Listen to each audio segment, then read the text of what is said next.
In this tutorial, I'll be talking about file management in Pro Engineer. I do realize that in previous tutorial I had mentioned how important it is to set up your working directory.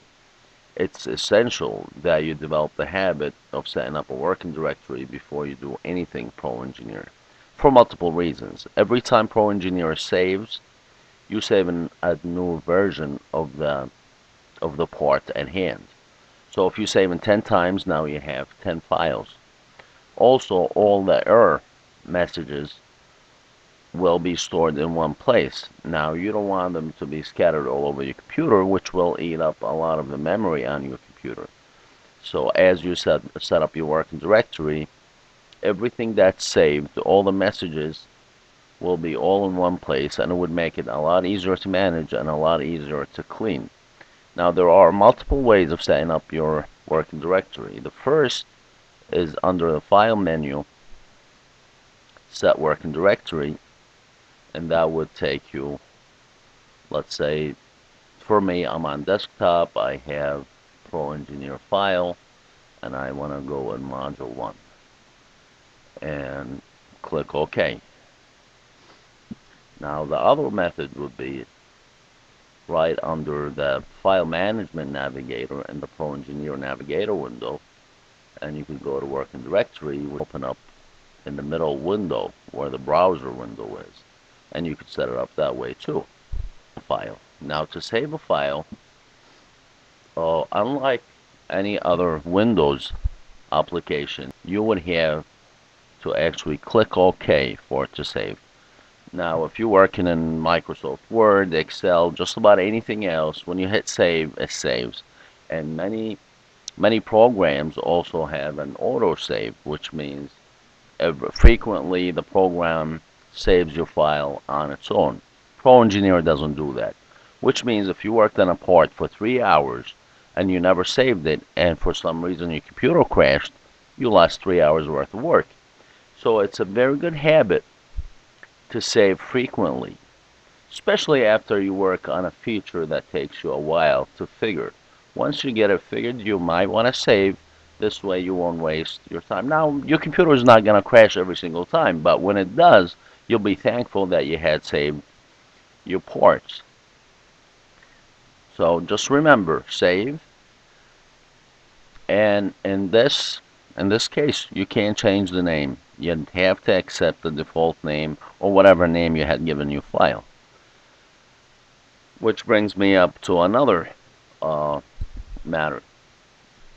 You could save a copy. Now, if you go into saving a copy, that actually means a copy up to this point.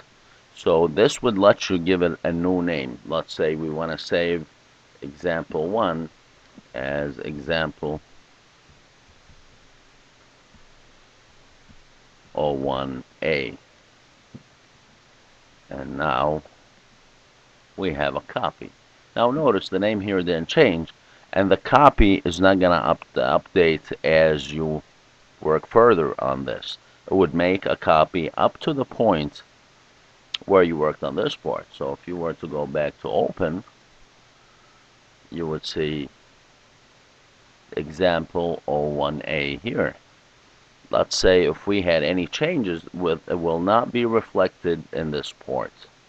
So it's very important you know that. And I had mentioned earlier how every time you save, you're really saving a new copy or a new version of the part at hand. Now look here. I have this example. If you look at part 01, example 01, there is 1, 2, 3 copies, 4 copies of it.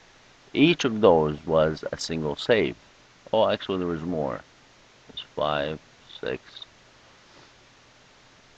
Also, if you notice here, lab 6, part.10, that meant that was the 10th version of that part. Now, it also becomes confusing.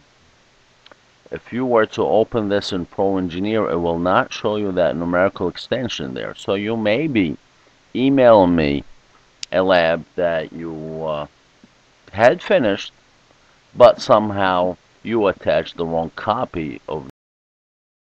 I will show you how to deal with this once you finish a part, what to do with it. I just wanted to bring this up to show you how every time you save in a copy. When you save the copy, I had mentioned that you could pick a new name. But what if you do want to change the name of the current part? There is a rename option. It's under File. And maybe I should move the magnifier so you can see where I'm clicking at. Under File, all the way down to Rename. And this would show the model name and the new name you want to give it. Now it also would give you the option to rename it only in session or rename on desk and in session. Let's rename it to Lab 1 Part and pick to change it on disk and in session. Now if you look back here on top, it changed the name to Lab Part. Now if you look back here on the folder where it is, every single example 01 to lab1.part, which is exactly what we need. Now what do we do with these extra files? Let's say this is a part we worked on, it's finished, it's final, we're ready to submit it as an assignment. Under File, there is a Delete. Now this Delete tool will give you the option for old versions or all versions. Now be careful, if you do all versions, it will delete all the versions. Although if you do such a thing, you will have the part still displayed in the window, but it's just a picture. You won't be able to recover that part once you delete all versions. So be careful. I would go for all versions, which means all the copies previously saved will be deleted with the exception of the newest one. And notice here it will prompt you. Do you really want to say, oh, delete all the old files for lab part? And if you check OK, then parts will, all that copies of the parts will be deleted.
It's absolutely essential that you develop the habit of setting a working directory before you do any work in Pro Engineer.